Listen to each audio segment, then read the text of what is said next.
गुरुर्ब्रह्मा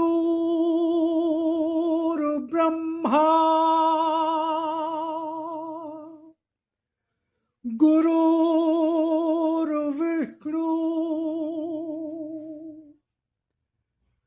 गुरुर्देवो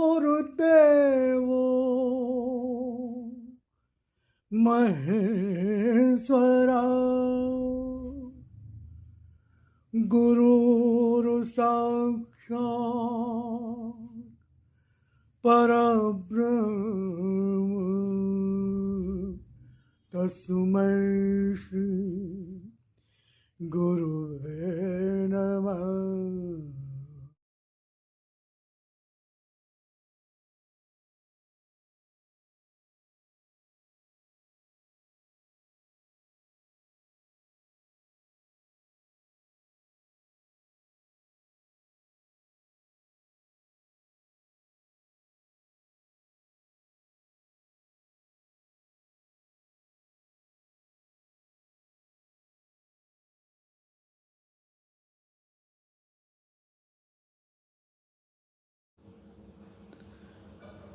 ॐ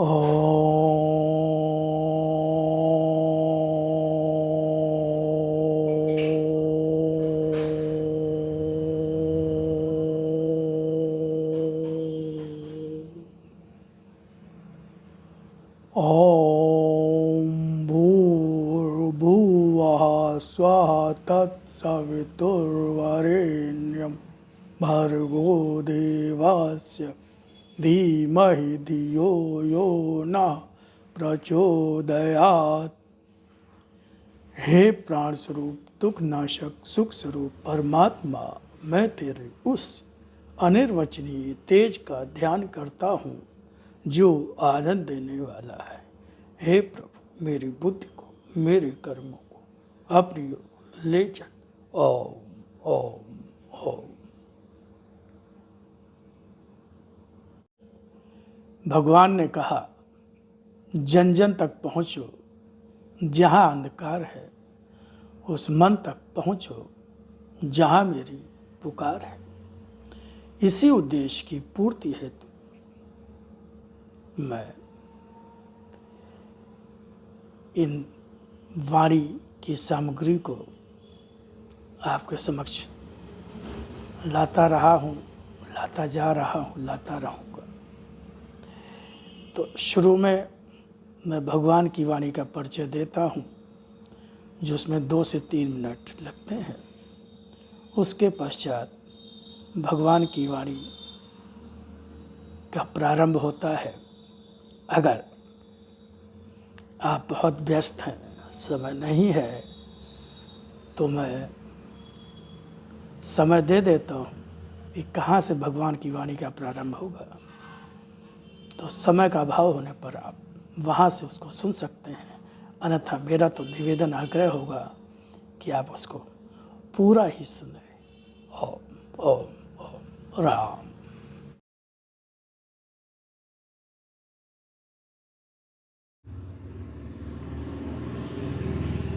स्वयं भगवान की वाणी और अपने लिप रूप दर्शन के संबंध में क्या कहा, पहले उसको सुने, फिर आगे भगवान की वाणी को और सुने। वाणी को समझो, उसके एक एक अक्षर में अर्थ भरा है। कोई भी शब्द, कोई भी अक्षर मात्र भाषा का खेल नहीं, यह शक्ति है। वाणी है मेरी, जिसका रूप साधारण नहीं, जिसकी प्रामाणिकता को तलाशने अन्य कहीं नहीं जाना होगा, फिर भी उसके अक्षरों में मेरी वाणी का विश्वास लेकर उसके रूप में मेरी शक्ति के दर्शन का विश्वास लेकर ही डूब जाना होगा। तभी पहचान सकोगे मेरी, तभी पहचान पा सकोगे मेरी, तभी पहचान पा सकोगे मेरी। इसी तरह आज भी तुम्हारा आराध्य भगवान ने जिस तरह से भगवान श्री राम, भगवान श्री कृष्ण आए और उन्होंने असत्य धर्म का नाश किया। जब प्रभु श्री राम आए तो रावण मारा गया। जब भगवान श्री कृष्ण आए तो कंस और उसके सारे संगी साथी मारे गए। इसी प्रकार भगवान कह रहे हैं, इसी तरह आज भी तुम्हारा आराध्य फिर आया है तुम्हारे सामने। इसका रूप आज है वही जो पहले भी और सदा से ही पिता के रूप में, भगवान के रूप में कहते और पुकारते रहे हो अपने कष्ट भरे क्षणों में। और इस रूप में भी दर्शन जो मेरा है उसका प्रयोजन भी वही है। लिप रूप में मेरी शक्ति का यह दर्शन किस तरह सारे युग का असत्य और धर्म समेटकर सत्य और धर्म का प्रतिष्ठापन करता स्वयं ही देखना। तो ये भगवान ने अपने जिस रूप में वाणी आई उसको भगवान ने अपना लिप रूप दर्शन कहा, और फिर उसी का हिंदी अनुवाद उसको भगवान ने अपना भगवान की वाणी कहा गया, जो भगवान ने उसको अपना शक्ति रूप दर्शन कहा। अब आगे सुनिए भगवान की वाणी बहुत ध्यान से।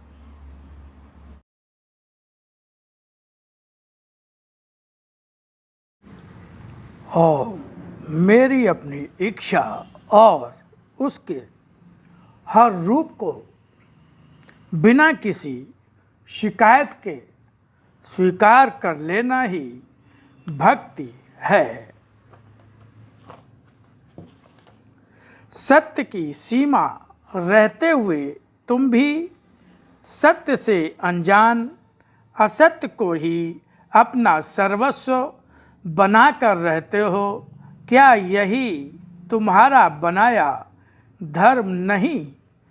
मैंने तो इस प्रकार के धर्म की रचना नहीं की है।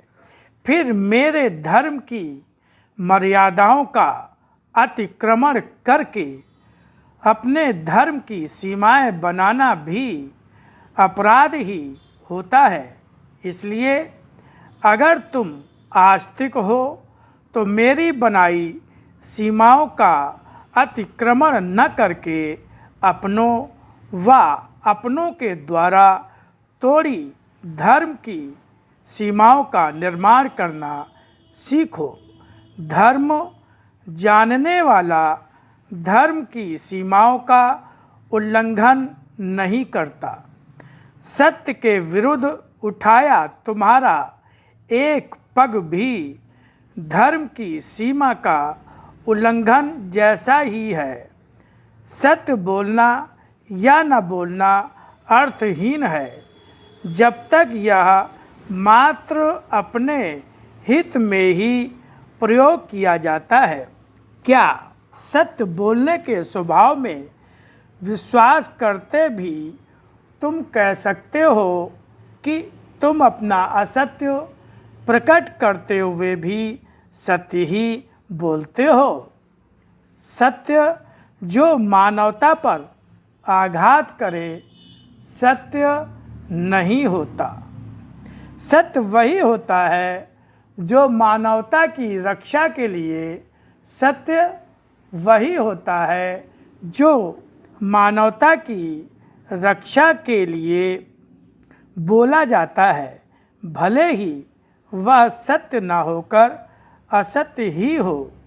पूजा और पूजा के विधि विधान भी अगर मन की भावनाओं के झूठे आडंबर में लिपटे हुए होते हैं, सत्य नहीं कहलाते।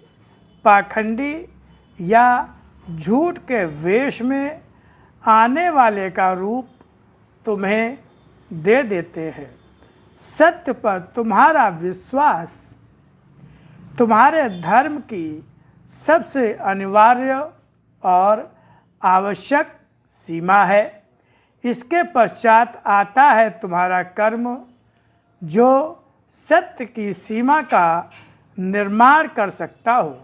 जब तक सत्य की सीमा का निर्माण करने वाले तुम्हारे कर्म नहीं होंगे, तुम्हें सत्य के घर में रहने वाला ऐसा स्थान कहाँ मिलेगा जो तुम्हारे जीवन की सुरक्षा कर सके। तुम्हारे जीवन का आधार बन सके और तुम्हें रहने की जगह और शीतल छांव दे सके। भक्त आराध्य से अलग कुछ नहीं सोचता। भक्त के भरे मन का अपने आराध्य के प्रति गहरा विश्वास होता है, जो हर पल हर क्षण में उसे उसके आराध्य से बांध देता है। उसका प्यार, उसका अपनत्व उसे उसके आराध्य से अलग किसी भी रूप में कुछ सोचने या विचारने जैसा भाव नहीं देता, ना ही उसे अपने लिए जीकर संतोष होता है। उसे अपने आराध्य का धर्म पालन करके आराध्य के लिए ही कुछ करके संतोष होता है। तर्क, आशंकाएं या भ्रम जब मन में आ जाते हैं, भाव भक्ति का नहीं होता। ओम शिवाय, ओम शिवाय, ओम शिवाय। जय श्री राम, राम राम।